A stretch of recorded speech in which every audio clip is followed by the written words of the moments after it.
Yes. Okay. Can you explain the circumstances behind your acceptance into college for art? So I was accepted into Kutztown University's communication design department in 1988, and I had to take an art test that I had to draw a high chair in a place where you wouldn't normally find one, and I drew it in an art gallery. And then you also had to make an advertisement for a bed and breakfast. And then you had to write an essay. So it was a pretty competitive program to get into. There was over 3,000 applicants, and they only took 99, from what I was told.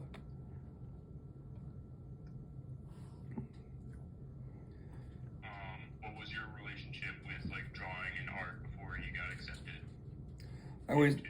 I always loved to draw since I was a little kid, and I was fortunate to have a grandmother who liked to draw too, and she taught me how to paint. And everybody that was in my family really encouraged me to draw and be creative. Did you that was like that something you wanted to go into for Yeah, your I always your childhood? I always kind of pictured myself being like a painter, like an artist, because I didn't really know what a graphic designer was.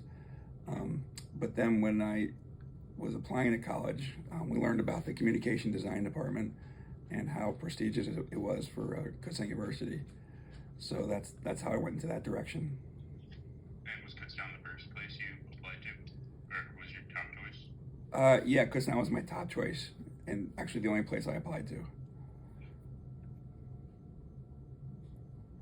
Was art or graphic design the first thing that was the first full time job you had out of college? Yes, it was. It was called a typesetter for Boscov's department stores, and I worked second shift, and you had to just type up all the ads. I didn't do any type of graphics or anything like that. And then after I did that for about 6 months, they moved me into what's called pre-press, and I do like color correcting photographs. This was the days before Photoshop, so you had to use different programs to like remove dust and images. You'd use scanners and all kinds of stuff. And then after working there for about another 6 months, I became a designer. Were you happy there? At the time, I wouldn't say I was happy, but I liked the people that I was working with, and I'm still friends with them to this day. Cool. What was your favorite graphic design job before you had before going into teaching it? My favorite job was working at Bicycling Magazine as a associate art director for the marketing department. I love bicycling, and it was really great to be around all those famous people and work on the magazine. And if you ever heard of Lance Armstrong, his first Tour de France, I got a chance to do a layout in the magazine for that. Cool. Um, how did how you were taught graphic design influence how you like taught graphic design yourself? Okay, in college it was kind of weird because the time period that I was taught how to be a designer, everything was by hand. There was no computers, so you had to make what's called a mechanical, which is like a whiteboard, and you had to like um, put stuff through a waxer and stick it to the board and actually draw out all the lines. And you had to cut all the typography by hand and stick it to the board with rubber cement or wax. And then they would take a picture of it. So it was a really long process to learn. And then when I kind of learned it, that's when the computers came out. So I was fortunate that I joined the school newspaper, the Keystone at Kutztown, and they had a Macintosh, and that's how I learned how to use the Mac and do layout. I also met two guys who I'm still friends with. Did knowing how to do everything by hand like help or hurt?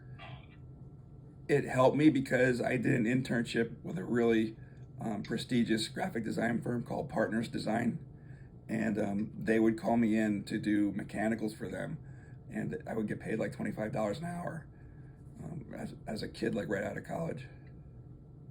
Do you miss doing graphic design now that you're a dean of students?